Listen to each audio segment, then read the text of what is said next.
All right, so here's the deal. For those of you that are watching us online, if you don't know that, you can watch us online at womensbiblestudy.com. We have apps for your phone, Android, Windows, Apple.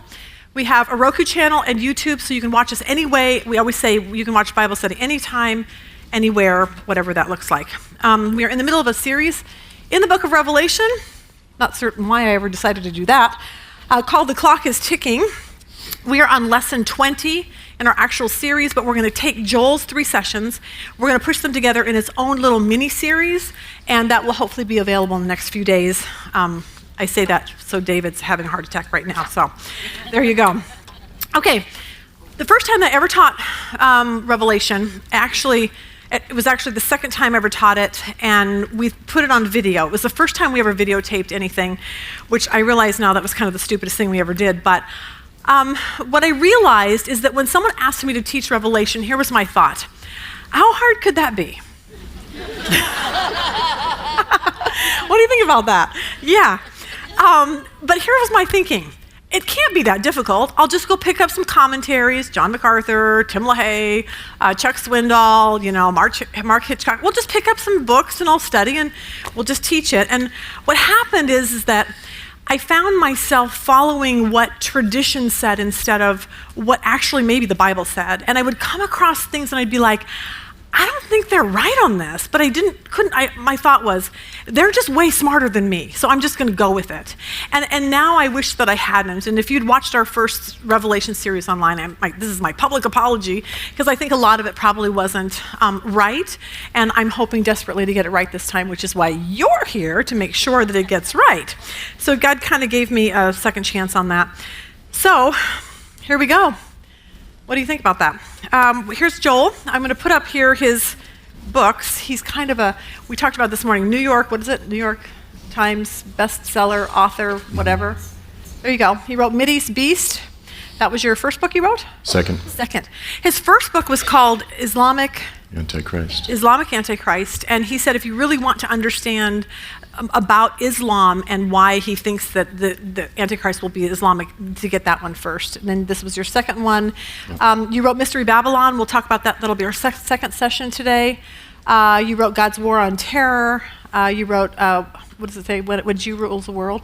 And the mystery of catastrophe. That's really good. The title kind of throws you off, but it's really a good book. And he just wrote his latest on Mount Sinai. So he's kind of uber smart. So kind of happy about that. The great part about Joel is that he takes history, he takes Bible, he takes geography. You give us maps. And the biggest thing I love about him is that he's just common sense. It's like, this is kind of what the Bible says. He doesn't jump through hoops to make it be something that it's not. So super happy that you're here today. I want to tell you a little bit how to get a hold of him. His website is joelstrumpet.com. We're going to play your opening video just so I think this is it. This is your opening video for your ministry.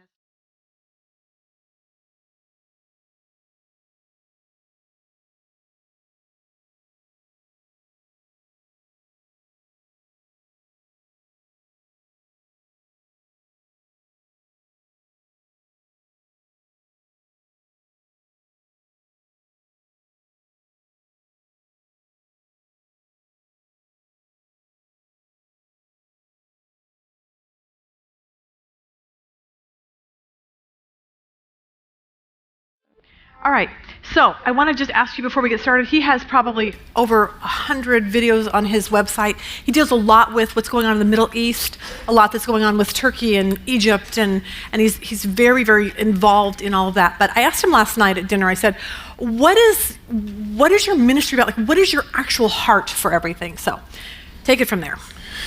So I sometimes joke, I shouldn't say this, but I sometimes joke and I say I teach Bible prophecy. I do Bible prophecy to cover my missions habit. So I'm really a missions guy at heart. I mean, this is really what I've been involved in for the past 25 years or so, is reaching out to Muslims, sharing the gospel with both Jews and Muslims. But sort of in the midst of this, it's difficult not to get involved and to sort of have the issue of the end times forced onto you.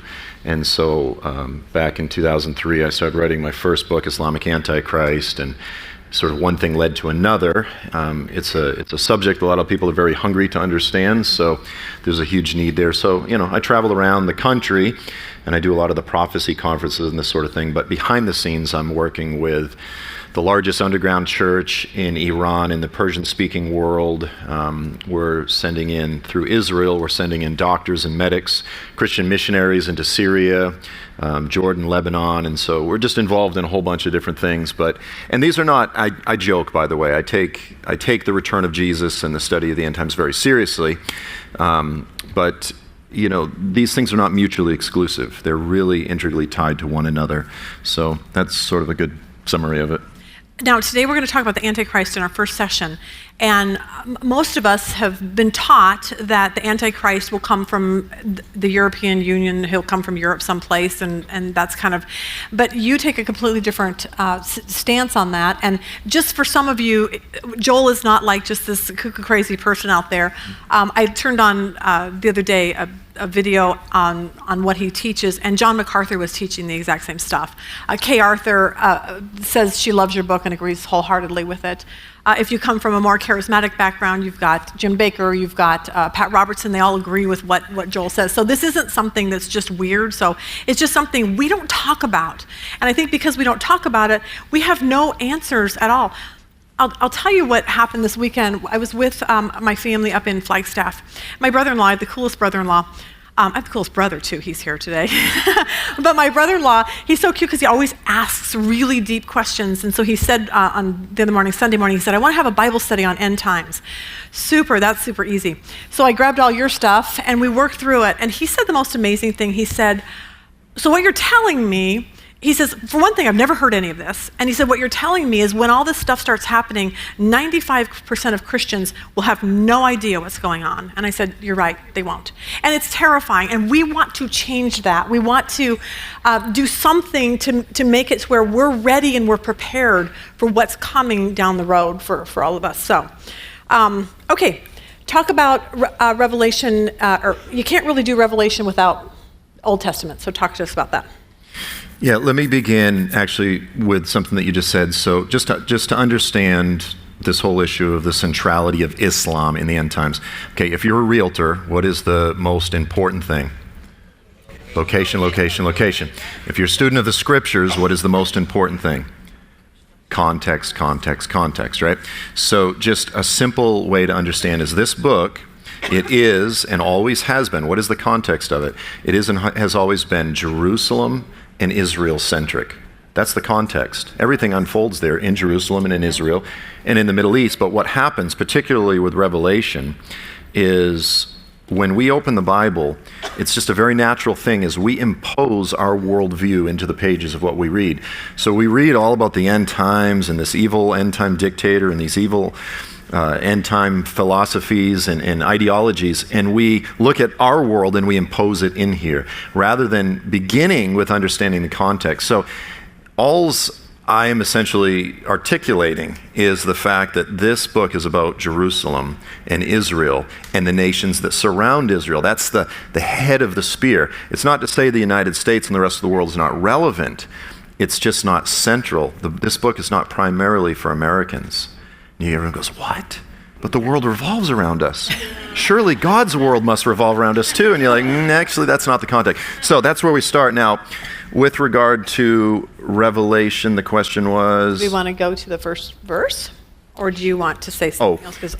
In terms of the foundation. Yes, why do you have to go back into the Old Testament? Yeah, so where do we go? So I always joke too, is when I first got saved, the first book that I opened to was the book of Revelation. That's not where you want to start. Especially if you were like me and I was a former drug addict. You don't start in Revelation. It's like beasts and dragons. So in order to understand Revelation, you have to understand the fact that it is the crescendo at the end of the symphony.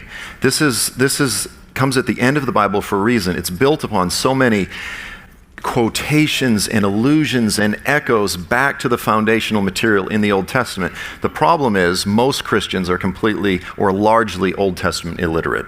We just really don't know the Old Testament. So in order to understand Revelation, you have to understand the book of Daniel, you have to understand Ezekiel 38, 39, and a lot of these looming Old Testament texts.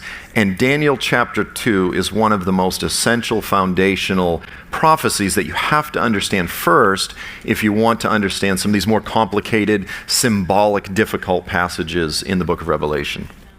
Perfect. Okay, let's start with Revelation 13, verse 1. Then I stood on the sand of the sea, and I saw a beast rising out of the sea, having 7 heads and 10 horns, and on his horns were 10 crowns, and on his heads a blasphemous name. Have at it. Okay, so the sea, first of all, the sea is a very common Old Testament motif or symbol for Gentiles. It's also the symbol for the domain of Satan. So when you begin Genesis 1:1, you have this chaos. It's in the Hebrew, the word is tehom. It's the abyss, it's the deep. This was the chaotic world that the Lord brought order to. And then, of course, the flood is almost like the undoing of creation. It's always through water. So you always see Satan, even in the book of Revelation, when he attacks Israel, he spews water out of his mouth. And so Satan is the serpent of old, as Revelation says. He's the dragon. He's the sea serpent. So here you have this picture of this beast, which is an Old Testament, very common symbol for a Gentile empire.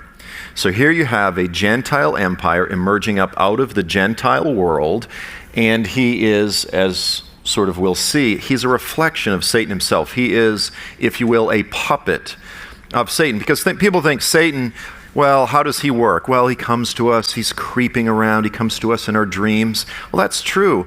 But Satan also works very overtly. The primary way that he has always worked throughout history is overtly through pagan empires and militaries.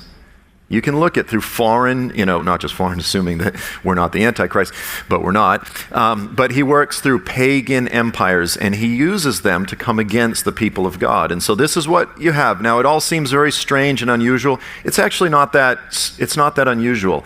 The Bible says in the last days there will be an evil dictator that will emerge. Well, that's crazy. That's never happened before.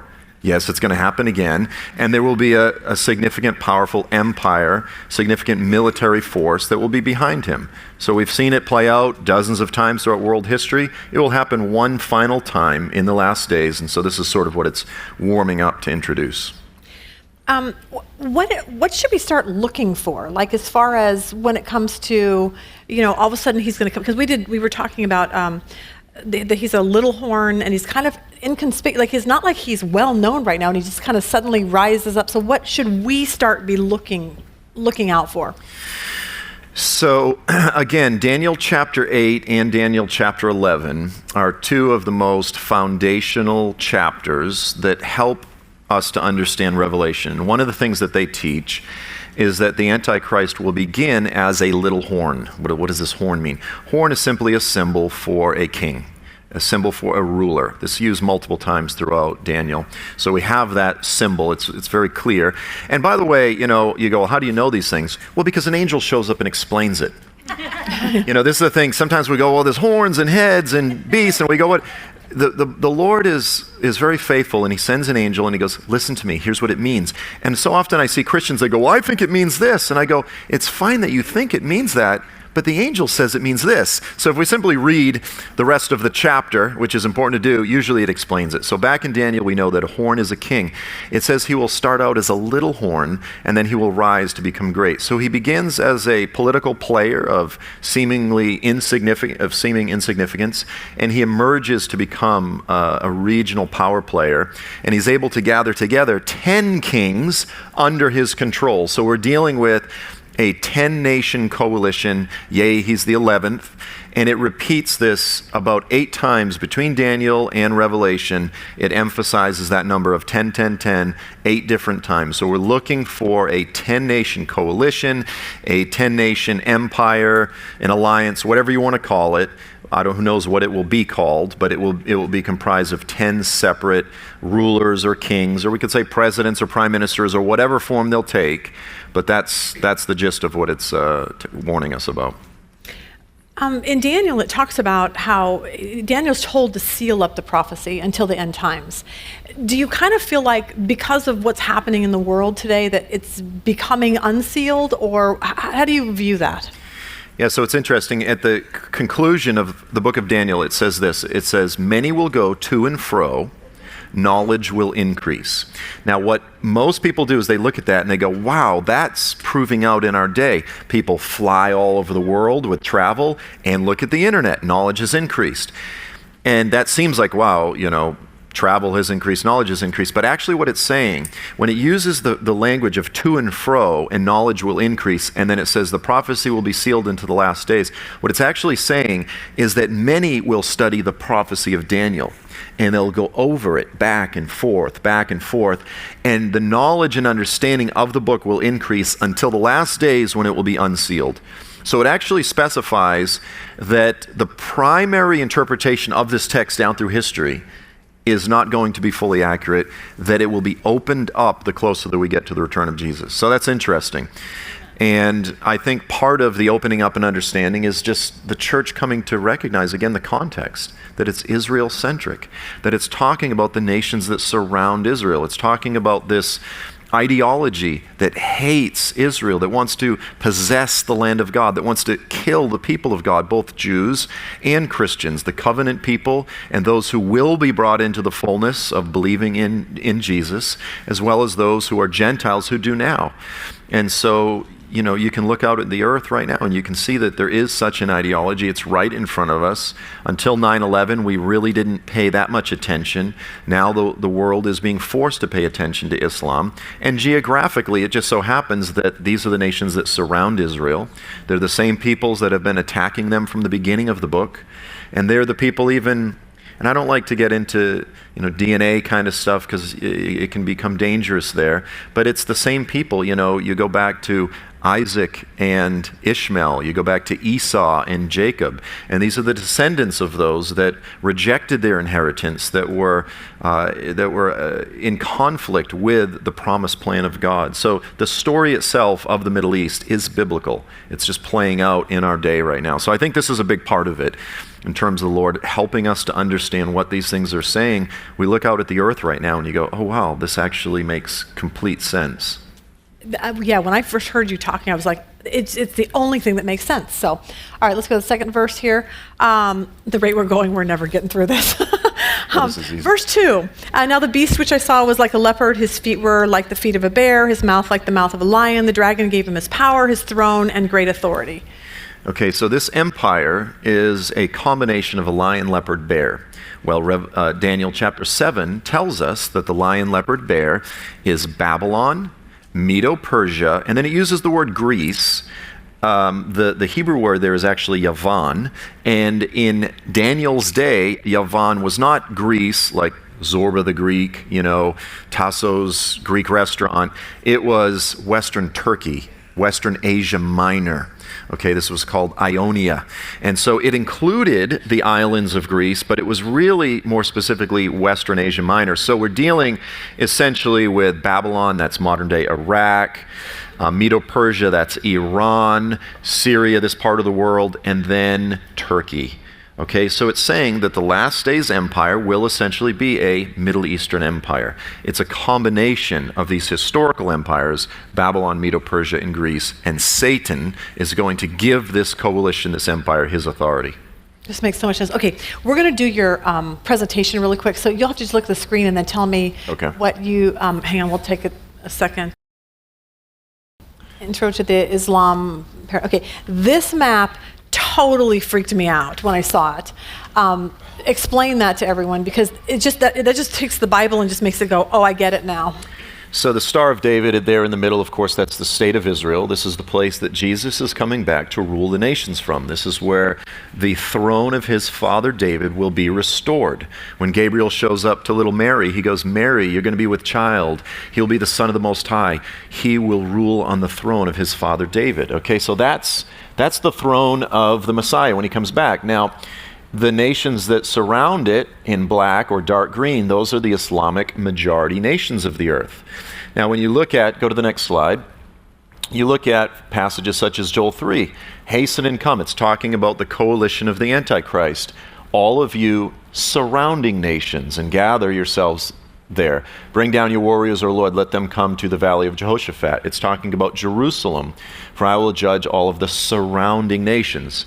It uses language like this, the nations round about. So go back to the map previous. What are the nations round about? Hang on, I got to figure out how to do it because I'm kind of dorky. There it is. Sorry. And you go, understanding the Israel-centricity, understanding the context of the Bible, what has more relevance, the Islamic majority nations or Europe?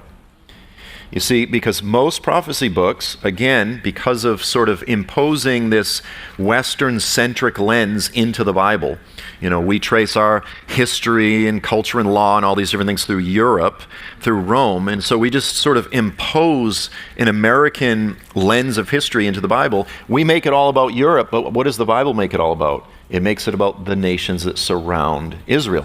So now skip forward through the verse, go into another one, saying the same thing. Behold, I'm about to make Jerusalem a cup of staggering to all of the surrounding peoples. And it's very specific. Some people go, well, Joel, it's a globe, so all the nations are around Israel. And I go, yeah. So basically it means nothing. It's a globe, so all the nations are around all the nations. It's saying something and it means something. It's saying the nations that surround Israel, around Jerusalem. Go to the next slide. Then you get very specific. The Lord, throughout the Old Testament, he names names, he names peoples, he names tribes, he names regions. He's not vague. And here's the thing, when we want to understand which nations will comprise this coming coalition, we don't start with the symbolic, with the difficult, with the hard to understand passages. We begin with the literal passages, such as Ezekiel 30. And it says, thus saith the Lord God, wail, alas, for the day of the Lord is near. Now, what is the context? It's the day of the Lord. This is the timing. The day of the Lord is the return of Jesus. The passage is about the return of Jesus. It says it will come as a day of clouds, a time of doom for the Gentiles, for the nations. A sword will come upon France. See that? Anguish will be in Germany. No, it doesn't say that. It says a sword will come upon Egypt. Anguish will be in Cush. Cush is immediately south of Egypt. That's modern-day northern Sudan. When the slain will fall in Egypt, and then it's Sudan. And Put is basically North Africa. Lud is Lydia. That's Turkey. And all of Arabia, Libya, and the people who are in league. There is an alliance, there's a coalition, there is an empire, and the Bible names names. It's literal, it's straightforward, there's no symbolism. It tells us, and this is the thing, we could look at dozens of passages like this over and over and over again. It doesn't just say the nations round about, the nations surrounding Israel, it names names. Every single passage in the Bible that it talks about the nations that will be judged when Jesus returns, every time it's North African and Middle Eastern nations. Not a single time is it a European nation. Now, to be clear, am I saying that Europe will not be involved? Is this some sort of an effort to... No, it's not. I'm not trying to justify and vindicate Europe. All I'm saying is what the Bible emphasizes, we should emphasize. Amen. Right? If this is where the Bible places all of the focus, we should probably be focusing on this as well. And where the Bible is silent, we need to be very careful. Okay, the Lord's judgment is coming upon the whole earth for unrighteousness. But with regard to the specific nations that will primarily comprise this coming Antichrist empire, it places all emphasis on the Middle East. Go to the next slide. So there's a map that highlights the nations of Ezekiel 30. Again, the nations that surround Israel. Go to the next slide. Micah 5. But you, Bethlehem Ephrathah, this is the prophecy about the Bethlehem-born Messiah. We read it around Christmas, right? Jesus was born in Bethlehem. What does it say the Bethlehem-born Messiah would do? At first it says, even though you're too small to be considered one of the tribes of Israel, you're just a clan, you think you're insignificant, but you're not, because out of you will come one from me who will be ruler over all of Israel. This is Jesus the Messiah. His origins are from of old, from ancient times. He will stand and shepherd his flock in the strength of Yahweh, the Lord, in the majesty of the name of the Lord his God. And this is what it says he will do. He will deliver us, that's Israel, from the Assyrian, when the Assyrian invades our land and marches into our borders. This is talking about the Antichrist. It uses the ancient Assyrian king Sennacherib as a prototype for the Antichrist. Okay? Now, as the Assyrian, now how do we interpret this? Well, does it mean he's ethnically going to be? I don't think we need to be that rigidly literal that it has to be this bloodline DNA thing. Go to the next slide. I think it's probably reasonable at least to say that he'll probably come from the area of the former Assyrian Empire at the time of its greatest extent. So if we look at a map, again, it just lines up with what we've already seen. What is more reasonable to say that as the Assyrian, as the Antichrist is called the Assyrian, he'll probably come from this part of the world, or is it more reasonable to go to the next slide to say that he'll be one of these guys? See, I don't think you can make that fit to say these guys are the Assyrian. And they both just have such happy smiles that, you know, the Antichrist, we all know he's going to be much more angry. But nevertheless, I'm joking. Obviously, people send me emails and go, you don't understand. He is the Antichrist. I know it. I can't stand his healthcare plan. He must be the Antichrist. I'm like, it's like the Monty Python movie, you know, where the mother peeks her head and she's like, he's not the Messiah. He's just a naughty little boy. He's not the Antichrist. They're just naughty little boys. Just kidding. So don't give him too much credit. Go to the next slide. Daniel 2, Nebuchadnezzar's statue. Again, this is, do you want to go through this real quick? Yep, let's do it. This is one of the most important foundational prophecies. If you want to understand Revelation, you have to understand Daniel 2. There's the great metallic statue. Nebuchadnezzar had a dream. He saw this statue. He asked all of his wise men to explain it. They couldn't do it. Daniel comes along. The Lord reveals not only the dream, but the interpretation of the dream. Daniel's standing before King Nebuchadnezzar, and this is what he says. He says, the head of gold represents the ancient Babylonian Empire. He goes, you, O king, are the King of kings. The God of heaven has given you power and authority. And then he says, you are the head of gold. And then the chest and the arms of silver, the book of Daniel elsewhere mentions the Persian Empire, the Medo-Persian Empire. That's the next empire that came along in history. Then the next empire, which is the belly all the way down to the thighs of bronze. Again, the book of Daniel mentions Yavan. Again, we often translate it as Greece. The kingdom of Alexander the Great. That was the next empire. Now, every book that you'll read will say, well, the next empire is Rome. Because that was the next empire that came along, right? Yes, if we are interpreting history through a Western lens. But we have to understand that this was a prophecy that was given to King Nebuchadnezzar, who lived in Babylon. That's the context of the dream. And it concerned specifically a series of kingdoms that would replace his. Okay, so go to the next slide. And here's a key. Here's a key to help us understand this. It tells us about this fourth kingdom. Now, here's the thing. The Bible never mentions by name the fourth kingdom. Now, if you open your Bibles, we'll say, the header will say Rome. Well, it's in the Bible. No, the header placed it in there, but the text itself never mentions Rome. It's just assumed that the fourth empire, the legs of iron, is Rome. The Bible just calls it the fourth empire. And then it gives us some specific criteria to identify the fourth empire. And it says this, the fourth kingdom shall be as strong as iron, inasmuch as iron breaks in pieces and shatters everything. And like iron that crushes, that kingdom will break in pieces and crush all the others. What are all the others? Babylon, Medo-Persia, and Greece. So here's the question. Did Rome crush Babylon, Medo-Persia, and Greece? Go to the next slide. And then this is sort of the other side, the flip side of the coin. When the fourth kingdom is destroyed, all of the other empires will be destroyed at the same time. So thus, when it's destroyed, Babylon, Medo-Persia, and Greece will be destroyed at the same time. What did we already see in Revelation? That the Antichrist kingdom will be a combination of Babylon, Medo-Persia, and Greece. That's what it's saying. So now let's look at some maps. Go to the next. So here's the Babylonian Empire. The red dot is ground zero. That's where the dream was given to Nebuchadnezzar. The blue is the Babylonian Empire. It eventually actually extended dominion over part of Egypt as well.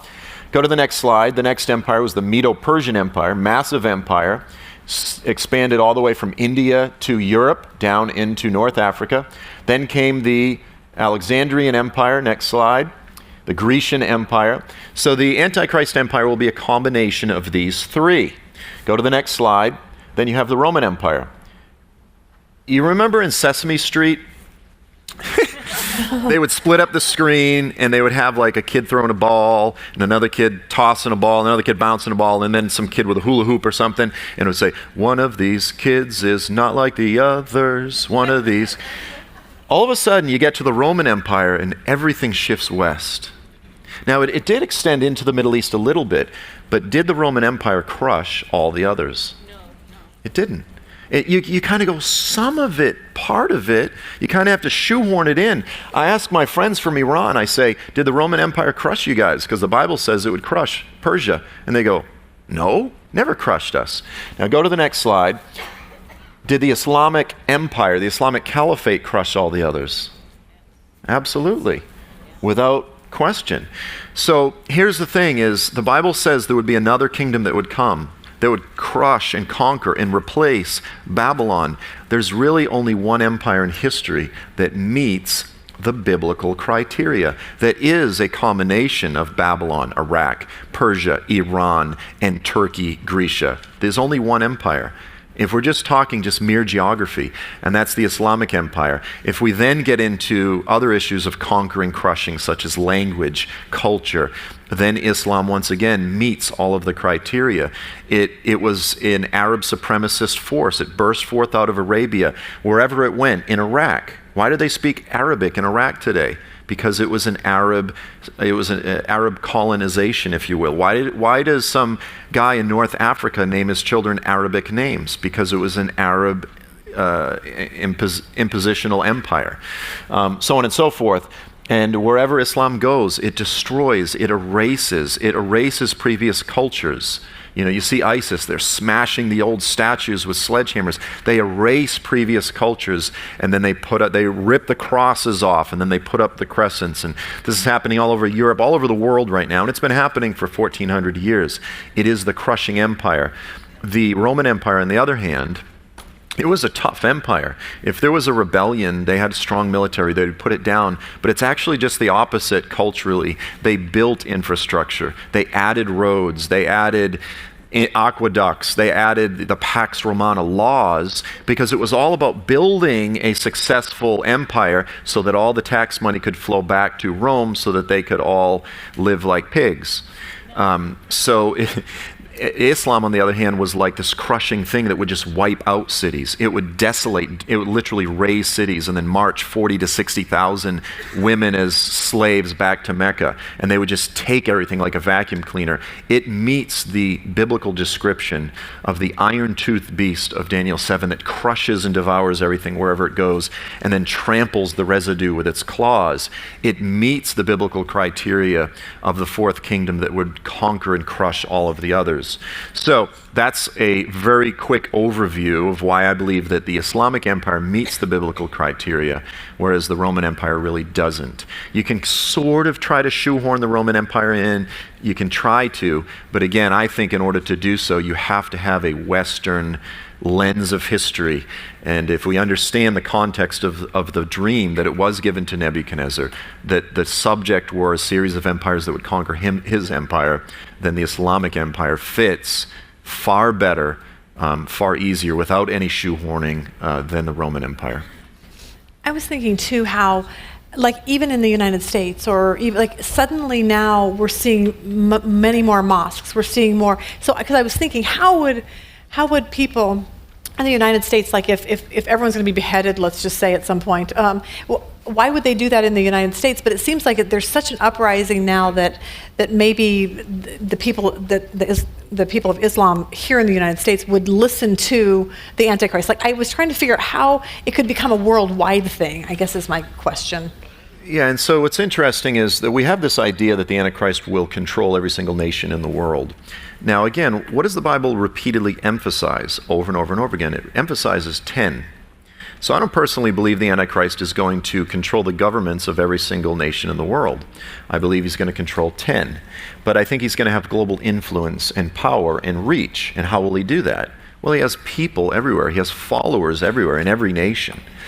And essentially what we have, and I don't want to get into this too much, but we have two very different cultures. We have Islamic culture, which has been taught. If you read the Quran, it says, you, O Muslims, are the best of people. You have the best religion. You have the best prophet. You have the best book. You are the best, like among all the peoples of the world, you have been chosen to be the best, the best, the best, the best. And we in the West, see, because we are a Christian, whether we're post-Christian culture or not, we have a Christian foundation, which means that we value confession of sins. The problem is we've taken that too far to where it's now a virtue to say, we're the worst, we're the worst, we're the worst. And of course, kids now, anybody 30 or under, if you say things like, the American Constitution is superior to the Constitution of Islam, people go, did you just say superior? Like something in us recoils. And the reason is because what we hear is we've been trained to hear racial superiority. No one said anything about racial superiority. The principles of equality, freedom, liberty, these are superior principles.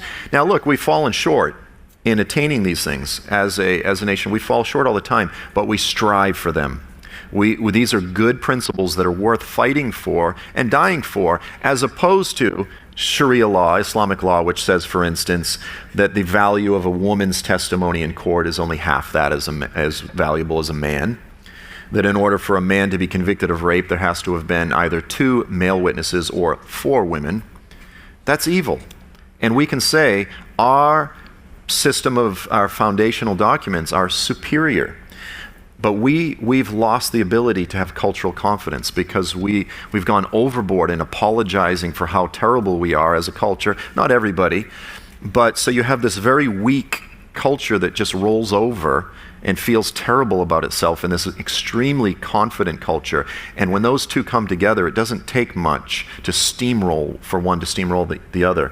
And that's really where we are right now.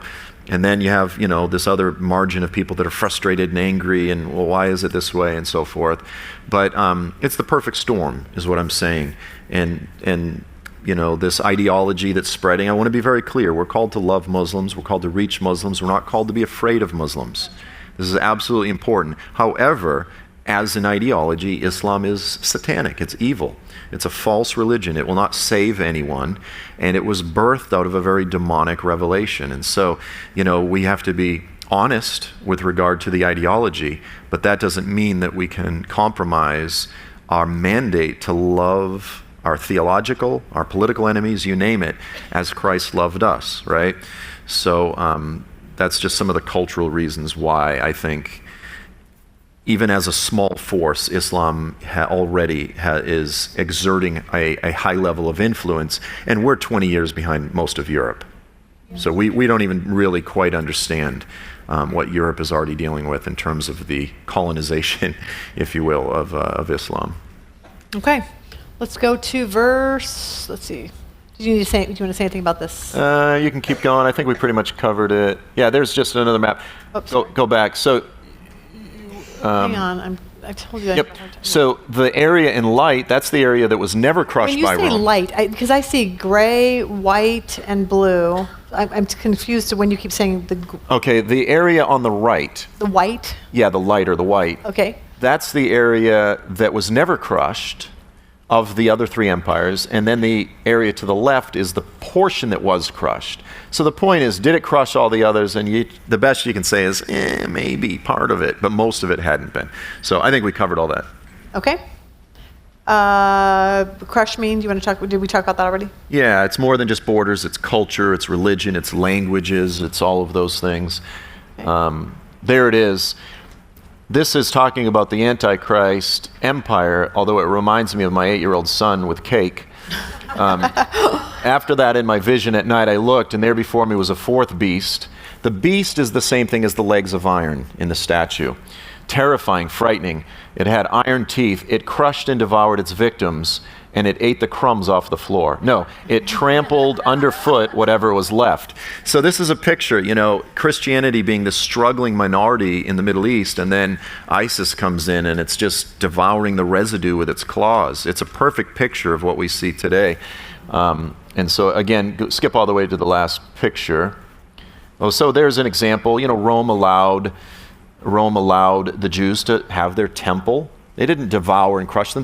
They celebrated their tolerance, if you will, to allow ancient peoples to follow their religions during Roman domination. Skip forward. Keep going. There's the statue, and then, yeah. So anyway, the point is, go back. Can you go back to the statue, or is it? Well, you never know with me. Yeah, so just to highlight, so I would argue that the legs of iron there is the Islamic Empire. The feet of iron and clay is the final phase of that empire, which is the Antichrist phase. So the legs would be the historical Islamic Empire, and then it sort of dies, suffers a head wound, and comes back for this very short, brief period at the end. And this is what Revelation's talking about, is the 10-nation coalition that will emerge, led by the Antichrist. That's the feet of iron and clay. And people go, well, what does the clay mean? Well, it tells us. It says the iron is strong, the clay is brittle. Some of the nations are strong, some of them are weak. So it will be a coalition of nations, some very strong, some very weak. And it's not nearly as complicated as we make it, as we have made it. All right, we're going to go to the next verse, verse 3, but I think they've got to flip this into the next thing. We'll just read it really quick. And I saw one of his heads as if it had been mortally wounded, and his deadly wound was healed. All the world marveled and followed the beast. For most of us, we just assume that the Antichrist is going to get shot in the head, and then he's going to rise from the dead, and blah, blah, blah. So you kind of take a different take on that. Well, here's the thing, is if we're using the symbolism that Daniel has already established for us, then the beast is an empire.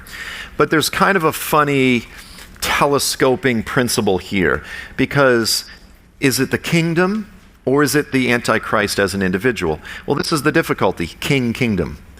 The passages, sometimes they sort of bleed from one into the other, and it's almost as though they're one and the same.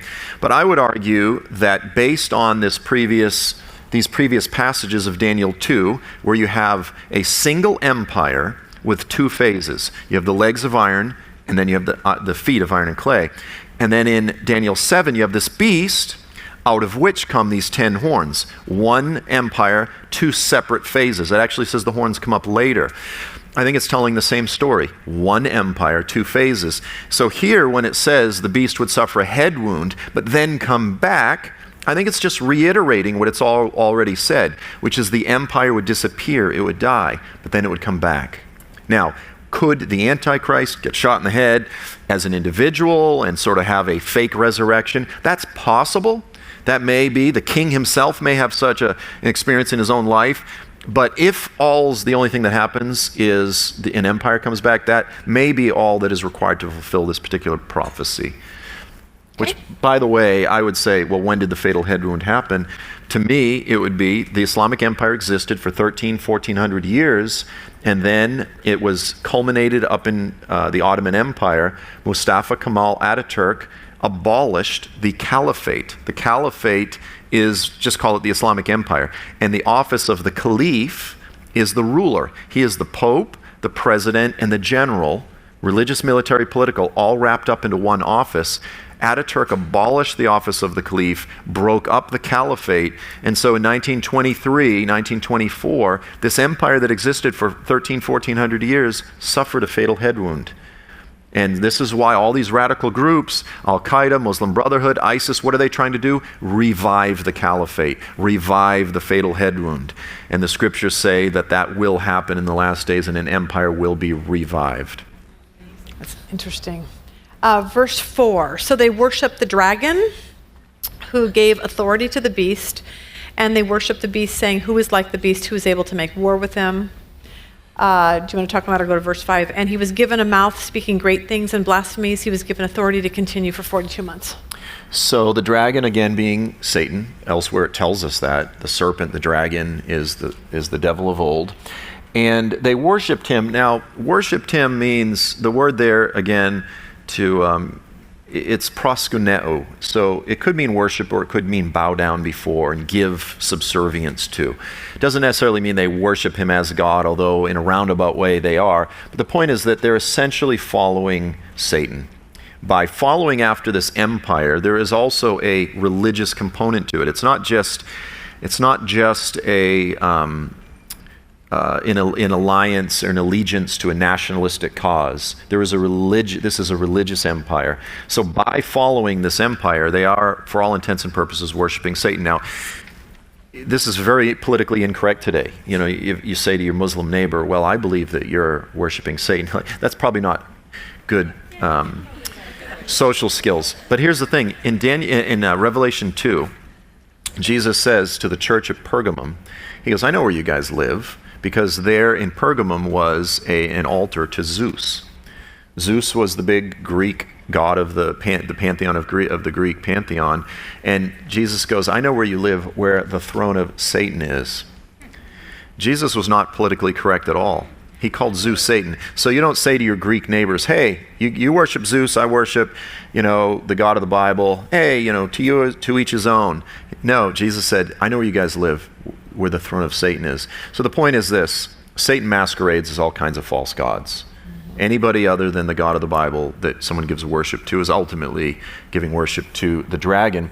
And then he was given a mouth speaking great things, blasphemies, and he was given authority to continue for 3.5 years, 42 months. This is a time frame that's repeated multiple times. He hates timelines. I love timelines. So I said, you're going to have to go with my timeline. But we see when, the whole, you've got the first 3.5 years, and then you've got the second, and that may be off here or there, but so for the second half, after the Antichrist goes in, desecrates the temple, is that what we're talking about, this 42 months? Yeah, the second half of the final 7 years before Jesus returns is 1,260 days, 42 months, times, and half a times, 3.5 years. It says the same thing over and over and over again using different terminology. So this is ultimately the Great Tribulation is not 7 years. It's ultimately really the 3.5 years. He's given authority to really persecute the people of God, both Jews and Christians, during that final 3.5 years. And the scriptures, by the way, repeatedly emphasize it's a short time. It's a short time. And in light of everything, it's a very brief period. It's one final hurrah that Satan has. Be patient, bear through, long-suffering during this period, and he will, store up for us a crown of righteousness. Okay. What are we at? Verse 6. Then he opened his mouth in blasphemy against God, to blaspheme his name, his tabernacle, and those who dwell in heaven. Talk for a second. We talked about this a couple of weeks ago, or maybe last week, about the temple, because it's hard. There's some people that say, no, there's not going to be a temple, there's no reason for it, blah, blah, blah. But I see it everywhere. Thessalonians, here, Revelation, 10, I think it is, go measure the temple. So it seems like, what is he saying here? Daniel is very clear in Daniel chapter 8, 13 through 15, Daniel 9, 26, 27, Daniel 11:31, chapter 12, verse 11, that the Antichrist will enter the temple in the last days, and he will set up the abomination that causes desolation. He will desecrate the temple. So Daniel makes it clear, Revelation makes it clear, something will be set up. Now, will it be a brick and mortar structure? Will it be something as simple as a tent? We don't know. It could be something real simple. There will be a structure where sacrifices will take place in the last days, and Satan will cause those to cease. Satan, through the Antichrist, will send in his finger puppet. Just think, when you think Antichrist, just think satanic finger puppet. That's a joke, but that's basically what it is. And Satan will send in his man, and he will desecrate the temple. He will cause offerings to cease, and this is really what it's talking about. And it's interesting as a side note, because people go, the Antichrist will proclaim himself to be God, because it says that in 2 Thessalonians. But here's the thing. Which God? Because it says that he will speak blasphemies against God. So how can you say, I'm God, he's an idiot? Yeah. Right? So the question is, here's the thing. The scriptures do not say that the Antichrist will proclaim himself to be God. It says he will show himself as God, sitting himself in the temple of God. And to understand, in the biblical mindset, the temple of God is God's earthly throne. I think when the Antichrist sets himself up in the temple, as he blasphemes the God of the temple, that is the act of sitting in God's seat. that is the declaration. I don't think he's necessarily going to say, I'm God, worship me. I think he's going to mock the God of the Bible, mock the people of the Bible, mock the temple, and say Islam is the one true religion, you need to follow it, because Daniel also tells us that he has a God. It calls him a God of forces or a God of fortresses, or you could say a God of war or a God of jihad. So on one hand, he has a God. On the other hand, he speaks blasphemies against God. And so you're dealing with a few verses that seem to be in conflict, but I think the best explanation is that it is the act of desecrating the temple, setting himself up in the temple as his seat of authority. And by the way, I don't know if you know this, Lisa, but Islamic prophecy says that when their Messiah figure, they call him the Mahdi, when he comes in the last days, he will set up his seat of the caliphate on the Temple Mount in Jerusalem. So their prophecy says that their Messiah is going to do that, what the Bible says the Antichrist will do, which is set himself up on the Temple Mount in the temple, and that's where he will establish the new caliphate over the whole earth. So it's like kind of a mirror image. It's like right there. Yeah. Talk about, I had a thought. Oh, my question was, okay, you look in the Middle East right now and you see the Dome on the Rock and you see the mosque there, and if you're a Jew, you're not really welcome up there. Why in the world are we going to would the Jews even, why would the Muslims let them have room on the Temple Mount? Yeah, that's the question of the day. So I've actually been in dialogue the past several years with some of the rabbis in Israel that are part of this group called the Reorganized Sanhedrin. So you remember the Sanhedrin are the ones that condemn Jesus, and now they're in the process after 2,000 years of reorganizing it. And they are very eager to set up the temple to reestablish sacrifices and so forth. And what they want to do, believe it or not, is they just want to put an addition onto the existing Dome of the Rock. That's their plan. They don't want to rip it down. They just want to use that. And what they'll say is they'll use all this sort of kumbaya language and say, oh, this will be a place where Jews and Christians and Muslims can all worship together. And this sort of thing. Now, why would Muslims let them? I believe that one, when the covenant or this agreement is made with the Antichrist and with Israel, it will be after. I think there's some wars coming. I think the wars are going to force everyone to be in a position of vulnerability where they'll be willing to make some concessions. And this is speculation, but I think probably this covenant that Daniel talks about, that the Antichrist will make with Israel, with the many. Which is at the beginning of the 7 years. That marks the beginning of the 7 years, that it will involve concessions, let's say for a two-state solution, and we share Jerusalem. We share the Temple Mount. And this will all be celebrated as this big peaceful compromise on all sides. But I think everyone will feel pressured into a compromise because of the regional shakeup after some of these wars. I think there'll be a big war with Iran and so on and so forth. So someone will emerge that will have the political capital to broker such a deal. And people always say, well, the Jews would never enter into an agreement with a Muslim. That's impossible. And I go, have you ever heard of Yasser Arafat? You know, I mean, Israel's done it many times. They enter into agreements with Muslims that, you wouldn't think you can trust. And, and the thing about it is that throughout Torah, throughout the Old Testament, God commands Israel, when you go into the land, don't enter into agreements, covenants, treaties, or marriages with the people. Don't do it. And yet, Daniel tells us that they will, and Isaiah actually calls it the covenant with death. Is what Isaiah calls it. See why he's here? He's like really smart. I'd be like, yeah, I don't know what that means. Next verse. Okay, let's see where we go. It was verse 7. It was granted to him to make war with the saints to overcome them. We have literally 4 minutes to get through this. And I want to get to the one thing. Let's just run through these verses really quick, and then we'll get to the mark of the beast at the very end. It was granted to him to make war with the saints to overcome them. Authority was given to him over every tribe, tongue, and nation. All who dwell in the earth will worship him. Whose names have not been written in the book of life of the Lamb since the foundation of the world. Do you want to say anything really quick on that or no? People always ask me, Joel, do you believe in the prosperity gospel? And I'm like, well, it says right here that the Antichrist will be prosper in all that he does. Wow. Okay.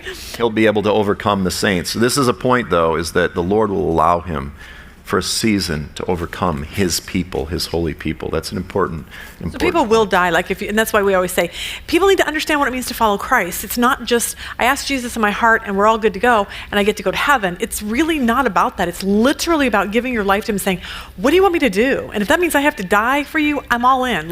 But the only way you get that way is to grow in your faith and get to that point. The word for Greek for witness is martus, which is where we get the word martyr. We're all called to be his martyrs. He was ultimately a martyr, and we're called to imitate him. Verse 9, if anyone has an ear, let him hear. I can't really. He who leads us into captivity shall go into captivity. He who kills the sword must be killed with the sword. Here's the patience and the faith of the saints. Just what you were talking about. We're going to be in kind of trouble. It's very brief, and it's going to be different all over the world. Yeah. Don't let your fear get a hold of you. It's going to be very different. Look, the saints in the Middle East are already experiencing it. Over here in Phoenix, it's a little bit different. So, exactly. That's important. Verse 11, talk real briefly about this. Then I saw another beast coming out of the earth, and he had 2 horns like a lamb and spoke like a dragon. We'll just finish reading that. And he I'm bad at this. And he exercises all authority of the first beast in his presence and causes the earth and those who dwell in it to worship the first beast, whose deadly wound was healed. He performs great signs so that it even makes fire come down from heaven on the earth in the sight of men. He deceives all of those who dwell on the earth by those signs which he was granted to do inside of the beast, telling those who dwell on the earth to make an image to the beast who was wounded by the sword and lived. He was granted power to give breath to the image of the beast, that the image of the beast should both speak and cause as many as would not worship the image of the beast to be killed. He causes all, both small and great, rich and poor, free and slave. Did I pass it? 15. To receive the mark. To receive the mark on their right hand or on their foreheads, and that no one may buy or sell except one who has the mark or the name of the beast or the number of his name. Okay. And the number is, here's a wisdom, to whom is understanding is the number of 666. Okay. So you have 2 things here. One is the false prophet. So you have another individual besides the Antichrist. He's called the false prophet. It says that he is dressed like a ram, a 2-horned lamb, but speaks with the mouth of a dragon. Jesus said, beware of false prophets. They come to you as dressed like sheep, but they're wolves. Here it says that he's dressed like a ram or lamb, and he is a dragon. So this is actually Satan pretending, if you will, to be Jesus. And he's an evangelist for the Antichrist. He tells everyone, this is the guy, follow him. And he tells everyone they need to take this mark, which is the number of his name. And this is a very confusing thing, but I'll say this. There's a lot of fear, if you grew up especially watching some of the movies back in the 60s, the sun has come and you've been left behind. I wish we had all been ready. So it's almost like a Nerf tag football game, like, boom, you get the mark of the beast, because it says whoever takes the mark of the beast is going to hell. Now, you go to hell based on your rejection of Jesus. So this is not some loophole. So we have to understand the mark of the beast is a creedal issue. It's a statement of faith. It's a doctrinal issue. When people take the mark of the beast, they willingly take it. It's an identification with the system, with the religious system. It's not something someone can hold you down and tattoo you, and now you're going to hell. Okay, that's important. What it will be is the subject of endless speculation. People think, it's going to be this microchip, or should I not use my credit cards, and all kinds of things. Look, we live in a crazy world. Admittedly, technology is scary, but what it will be, we don't know yet. And yes, there's a lot of speculation. We can speculate forever. When it comes, the people of God, if we're paying attention, will know it, because we know that we're not supposed to make a confession which involves the rejection of Jesus as the only way, because that's ultimately what it's about. Now, there's an economic system that's attached to it. And by the way, I can tell you endless stories of when the Muslim Brotherhood took over Egypt, where Christian shop holders would not be able to buy or sell unless they said the Islamic creed, the Shahada, La ilaha illallah, Muhammadan, there's no God other than Allah, and Muhammad is the only the final messenger of Allah. And Muslims would say, either you say that or I won't sell you food for your family. Well, that's a pretty good foreshadow of what we'll expect to see, I think, in the last days. Economic pressure through a larger religious system that involves a creedal issue, a denial of Jesus. Now, we haven't got there yet. So, yes, there's a lot of scary things with regard to technology, but also we don't need to be overly paranoid that if you use the chip reader in your card, that you've just taken the mark of the beast. We're not there yet. Sometimes I feel like I've sold my soul to American Express, but that's... Yeah, exactly. Okay, yay, we made it through session 1. I'm so excited. Yay. Thank you. Yeah, all right, let's pray. We'll take a 10-minute break. God, thank you for this. Help us to really grasp this, God, so that we will focus more on you, revelations about Jesus. Help us to remember that as we study this. In Jesus' name, amen.